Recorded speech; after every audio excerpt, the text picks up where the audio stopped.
সুপ্রিয় মাছ চাষি ভাইরা, আসসালামু আলাইকুম। ভিডিওতে আপনি যে মাছগুলো লক্ষ্য করছেন এগুলো হচ্ছে জাপানি কার্প মাছের পোনা।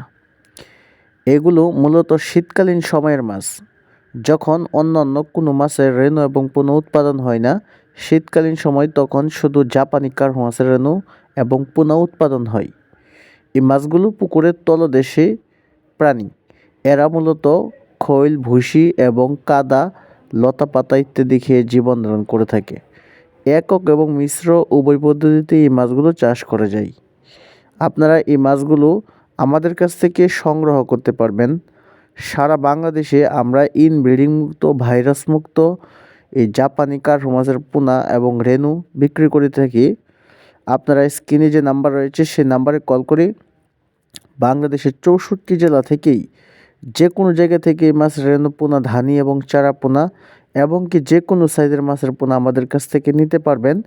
এবং মাছ চাষ সংক্রান্ত যে কোনো ধরনের তথ্য ও পরামর্শ পেতে হলে স্ক্রিনে দেখানো নাম্বারে কল করতে পারেন।